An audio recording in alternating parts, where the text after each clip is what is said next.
Hello and welcome to the Daily Royal. My name is Shelby and I have been a royal watcher for the past 10 years. In this podcast, I talk about the daily events of 7 of the European monarchies. So I talk about Belgium, the UK, Denmark, the Netherlands, Norway, Spain, and Sweden. I upload Monday through Friday with occasional bonus episodes here and there. Today we are going to be talking about all of the events from Wednesday, November 3rd of 2021. Hey, 3 days in a row. This is going great. I guess technically it's 4, but of November. This is going great. I don't know, right? It's a little later than I would like. Typically I like to start recording by 6:30. It's 7, but it's okay. We're recording, so there's that. I was not convinced it was going to happen earlier in the day, but we got there.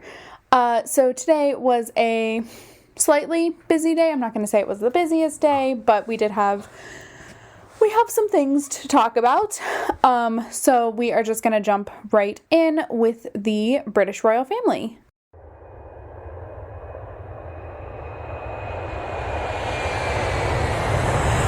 The United Kingdom.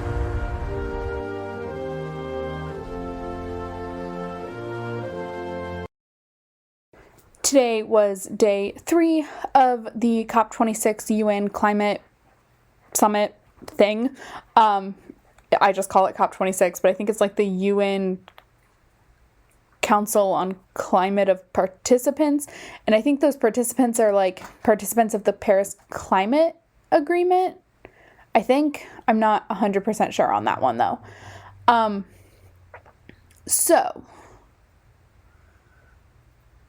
today, the Prince of Wales is the only member of the British royal family who had any events taking part in COP, but also just any events. I expect the rest of the week is very much going to be focused on COP and what Charles is doing up in Glasgow. So today, he wasn't taking part in the conference. He was taking part in this is so hard to explain. Okay, so when big conferences like this happen, there are other things that happen simultaneously that relate back to the big conference, but are not the conference. So today at, I think it's an art museum in Glasgow, there were a bunch of different exhibits going on focused on sustainability. So that is where Charles spent most of his day. So in the morning, he, to start off, he got to see the new McLaren Formula E car. So if you remember back in probably August, possibly September, the Dutch royal family went to a Formula One race, the Dutch Grand Prix or whatever it is. And I was like, oh, okay, cool. I'm going to watch what I thought was a documentary about Formula One on Netflix because I had some time to kill. It was something new and different.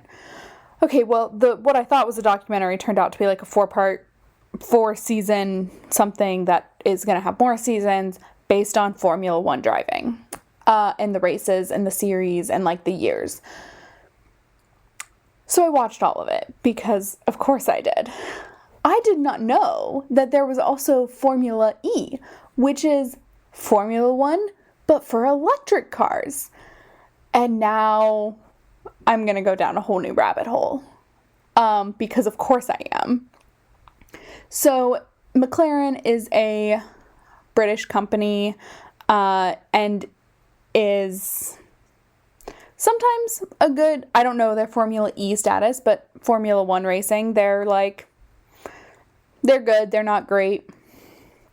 Although I do think they have Fernando Alonso, which is a big deal. I think. I'm not sure if he races with them.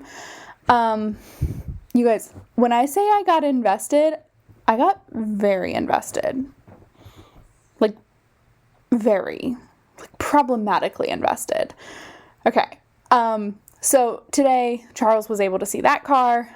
It looks very cool. It looks like a monster car, which I'm confused about just by like looking at the Formula E website. Like, it looks nothing like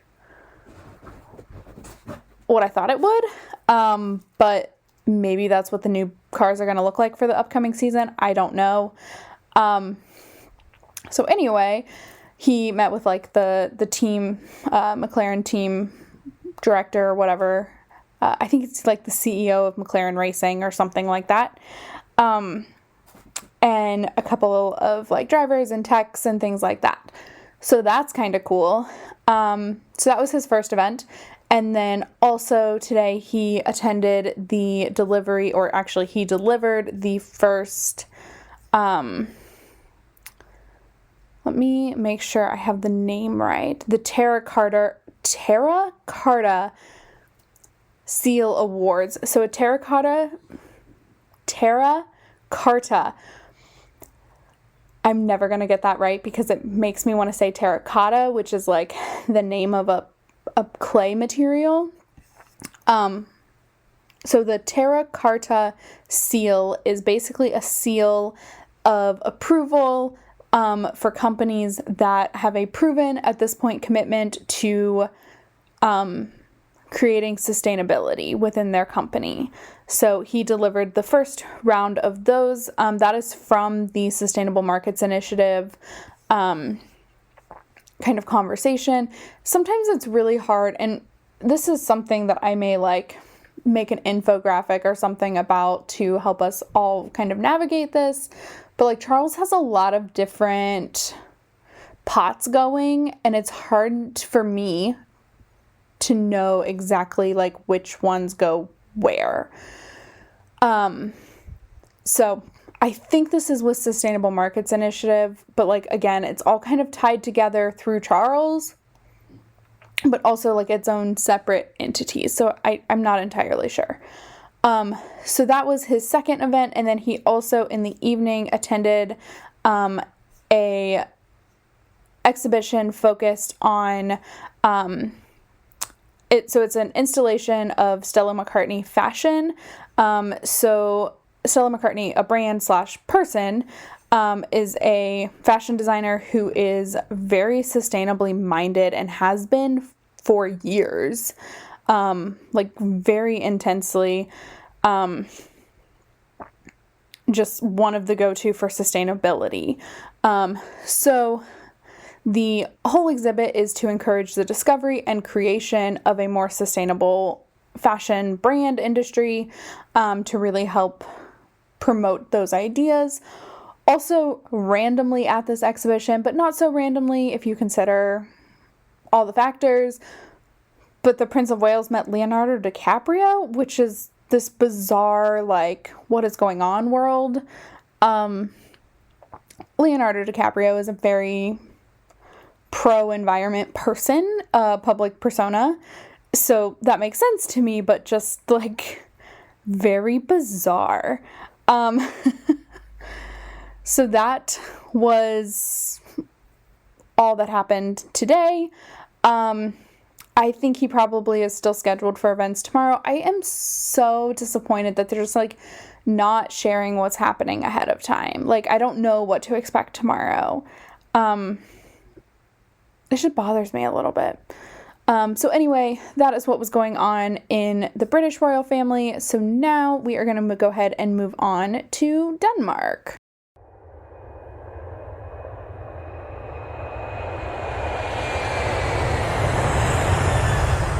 Denmark.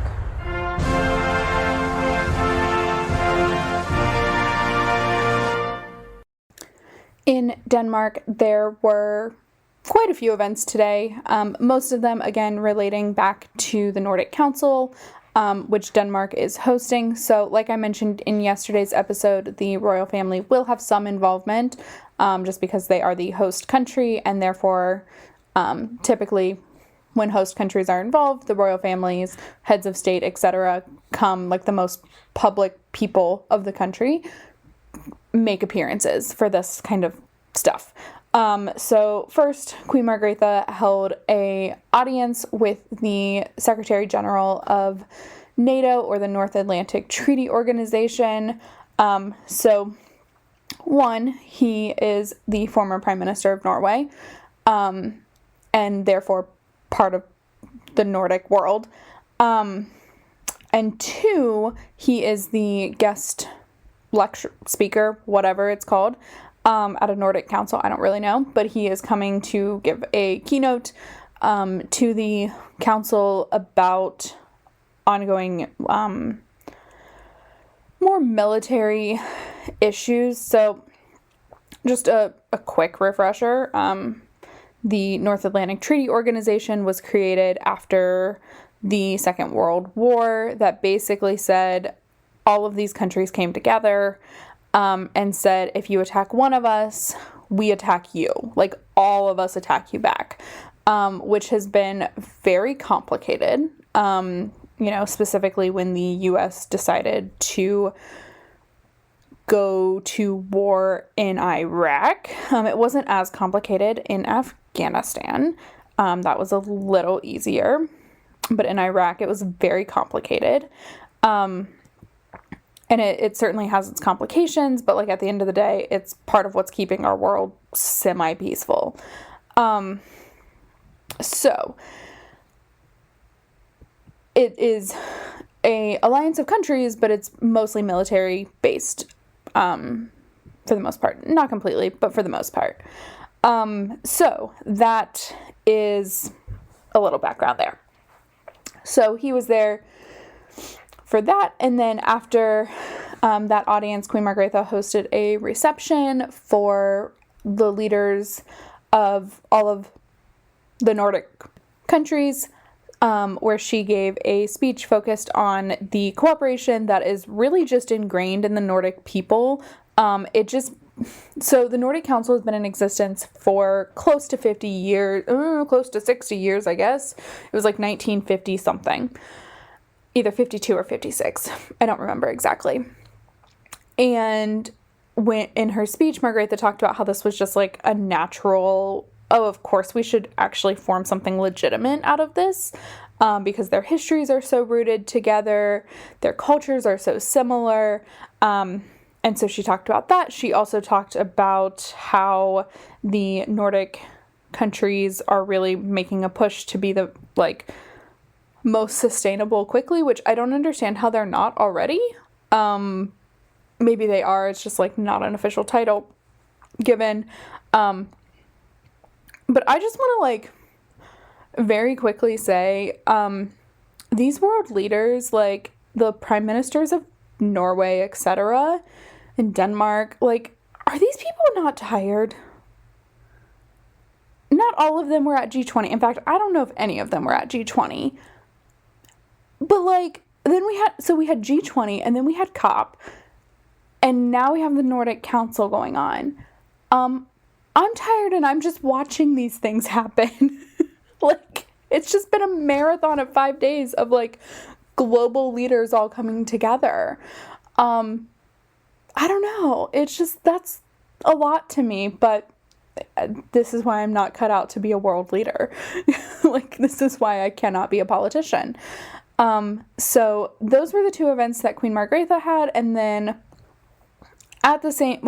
today, Crown Prince Frederik attended food talks. So this, I think, is just conveniently happening at the same time as Nordic Council. But it's really cool because there's all this international presence right now. And so Food Talk is hosted by Food Nation, which is a private-public partnership in Denmark. So Denmark has a lot of these private companies partnering with the government to make Denmark a better place. So Food Nation is part of that, and what they really focus on is promoting Denmark as a sustainable food producer, because they are doing things sustainably because they're Denmark. And they, as small as they are, do their part to make sure the world is okay. Again, I just want to quickly say, I don't think that Denmark and Scandinavia and Nordic life is a perfect utopia. It just certainly seems better than what I live in. So I idealize it a lot, and I know that. But like, if you live in those countries, I understand that you guys all have your problems as well. But just know that you are doing so much better for the world, for like, your countries are doing so much better for you than is happening in a lot of other places. So he took part in that. He gave a speech talking about Food Nation. I think he's patron or something for the organization. So he was talking about that. So those were the events today from the Danish royal family, at least that I have found. Sometimes they have some like unannounced things, but like there's nothing on the calendar and there's nothing on their social media. So this is where we're at. So that is what was going on there. So now let's go ahead and move on to the Netherlands.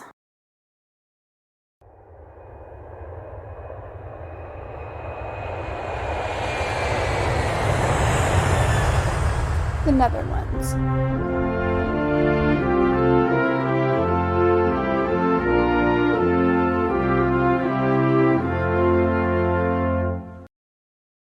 The day I have been talking about all week for the Dutch royal family has finally happened. I feel like it was a big build-up for like what the day actually was. It feels like a really big build-up. And maybe that's my fault. Like maybe I built it up and then I was let down. That sounds like a me problem. But anyway, today King Willem-Alexander and Queen Máxima were in Dubai in the United Arab Emirates for the World Expo of 2020, which is basically a collective expo focusing on all the countries of the world and like some of the coolest things that come out of those countries. And it's almost a way to travel the whole world. It's like Epcot on steroids. No, I don't know. I've never been to Epcot, but like, that's what I imagine. It's like Epcot gives you a little glimpse into certain countries. And so does a World Expo. Like it gives you a little glimpse into what's going on. But it's like a much bigger glimpse than you would get at Epcot. Also probably a little more authentic. No offense if you love Epcot. Sorry, probably just really offended a lot of people. I've never been, so I'm gonna claim ignorance on that. Anyway, so today, they actually started by visiting a company called Pure Harvest in Abu Dhabi, which is like the biggest city in Dubai, at least I think. And so Pure Harvest is really cool in that in the middle of the desert, which the UAE is literally a desert, it has manufactured water, but like it is literally a desert. They have the ability to grow fresh produce sustainably, like without horribly ruining the environment, which is amazing. So first they visited that, they learned about that model and like what was going on there, and then they moved over to the expo. So King Willem-Alexander opened the pavilion focused on the Netherlands. The Dutch pavilion is what it's called. They toured the Dutch pavilion, and then toured the United Arab Emirates pavilion, as well. Now, here's why I'm saying this felt like such a build-up, is because, like, in, again, the bubble world of royal things that I follow, this felt like it was going to be a huge deal. You know, they're going all the way to Dubai, and, like, in reality part of it was like, cool, here are their two events that they took on in Dubai. I'm not even really sure they talked about the meetings that happened yesterday. I did see maybe they put like up an Instagram story about the arrival yesterday, but like that was it. I don't know. It just felt like a huge buildup for not much. Yeah, so like on their Facebook feed, they don't have anything about the arrival. And they didn't have anything on the like write-up of the event either, at least to my knowledge. But I'll check just in case, because I don't want to be wrong. That would be bad. All past activities. Okay. Yeah, nope. Nope. Nothing. Nothing. King Willem-Alexander did give a speech in English, so that's always lovely. He focused a lot on the similarities between the two countries, even though you would think these two countries are nothing alike, which I'm still not sure that this proves that they are, but I understand the concept that he's trying to make, the point. So anyway, that is what was going on today in the Netherlands. Like I said, I'm a little disappointed with like the build-up that I felt like was going on, only to have this. But anyway, so with that, we are going to go ahead now and move over to the Norwegian royal family.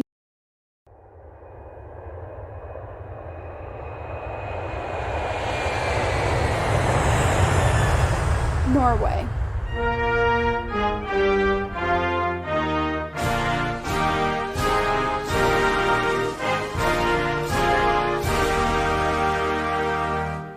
In Norway today, there was technically a few events, but they're all related. Like, these are two related events. So today, Crown Prince Haakon visited a couple of companies that are very focused on technology, and mostly technology. So first, he visited a company called AutoStore, which is a robot company that produces robots for warehouses. So like the robots that pick things off the inventory shelves and bring them and box them. I don't know if they box them, but that's what I like to imagine. Get them boxed and shipped out, from a warehouse. I don't know how accurate any of that is. It's just what I imagine in my mind is like robotics grabbing the item, putting the item in a box, and all of that. I don't think it all does that, but they are warehouse designed robots that help with efficiency. So that was the first part of his day. And then he also visited a public library in the town of Hogsund, or Hagsund, which hosted the Girl Tech Fest, which is where fifth graders from this town or area are able to go and learn more about technology, like professions, what technology can do, and like help prepare them for a potential career in technology if they're interested, to also promote like women, making it normal for women in tech, because that's not always a normal thing. So it also just like gives a sense of normalcy to that, which is super duper important. So those were his two events today. I do think we have a couple more things going on. Oh, I think tomorrow's like a big day. Yeah, tomorrow's a big day in Norway, kind of. When I say big, I mean like it's an important day, but it's not like an international visit or anything. Like, they're not going anywhere. There is an international person coming to visit them. So there will be events related to that. So anyway, that is what was going on in Norway. So now let's go ahead and move over to the Spanish royal family.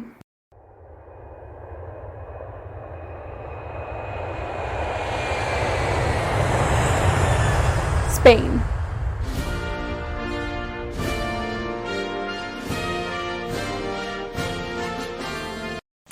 All right, we are finishing off this episode with the Spanish royal family.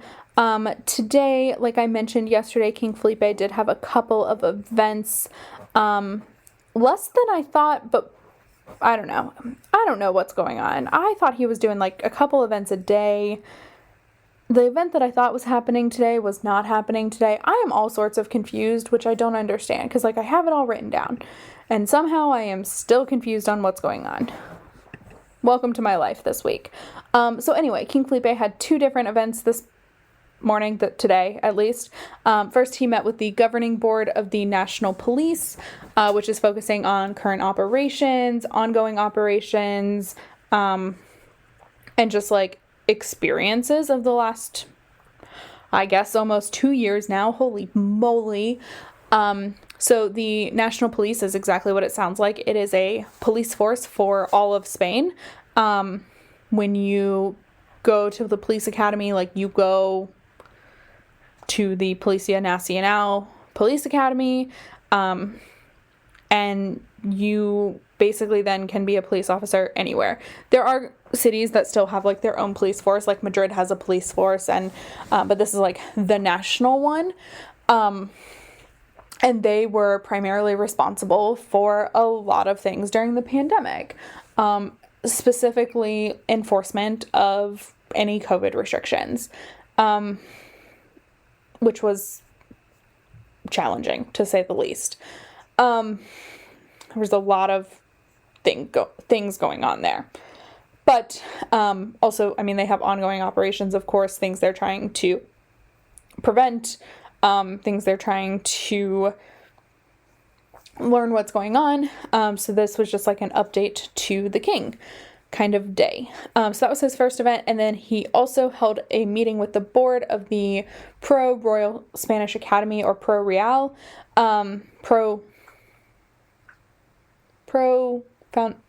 Ria Foundation. I don't know.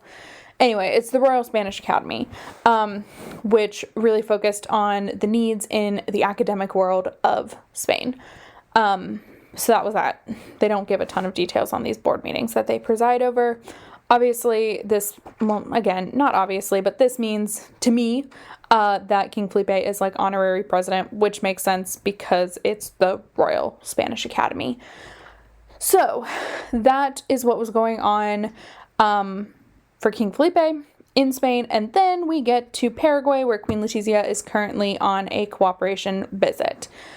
So I want to talk very quickly about yesterday, because she did arrive literally as I was recording this. I got off right after I started watching the live feed right after she got off the plane. So I went back a few seconds so I could see the whole thing. The journalists that were covering this were legitimately shocked that she wasn't dressed up. And I don't know if it was legitimate or if it was a cultural joke thing, but the way the Spanish media is reporting on it is they were a little offended. I don't know how true that is. I knew she was going to come off that plane in her red vest. I knew the cooperation vest is more than likely what was coming down the stairs of the plane. Watching the feed, they didn't know to follow her body down the stairs because they didn't think it was her, which I found hilarious, by the way. Again, I'm not Spanish. I'm not from Paraguay. I don't have any real opinions on this. I knew what she was going to wear because it's a pandemic and this is what's happening right now. The whole world thinks otherwise.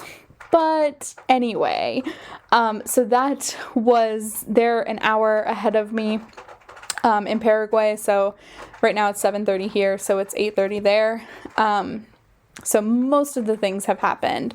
So today she started by taking part in a meeting at the Office of Cooperation, which is hosted by the Spanish Association for Cooperation, International Cooperation. And then she traveled down to another part of the country, where she took part in several different events throughout the day. So first she visited a women's healthcare center, and that was really focused on, specifically the visit was focused on the research in all women's health, but there were a lot of signs and a lot of focus on breast cancer specifically, now that we have just left Breast Cancer Awareness Month. And and other kinds of like ailments that affect primarily women only. I do know that men can also have breast cancer, but I just want to, generally speaking, it is women. That is not a majority, like, I think majority speaking it is women, but men also can get it. I just want to throw that out there.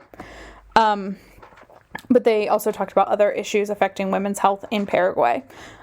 She also visited what the country calls a workshop school, which is very similar to like a trade school, where different trades are being taught. So she visited like a culinary program, a hospitality program, possibly an electrician program, at this school, and then took pictures, and got like a really cute tiny little bouquet of, it literally had 3 flowers in it. It was like a red flower, a yellow flower, and then something white, which I just thought was really cute and sweet.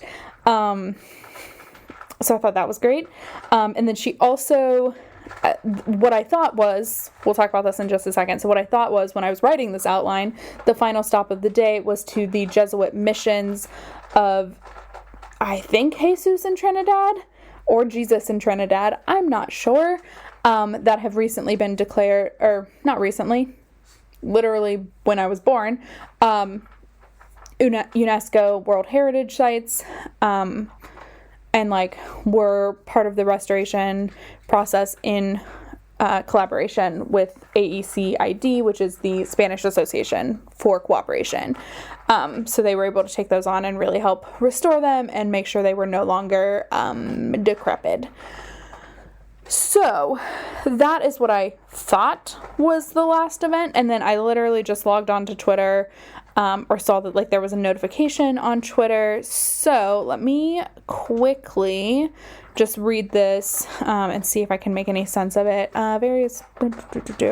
So it looks like this evening she had like a meeting reception kind of thing. Again, she is going to get super criticized for being underdressed.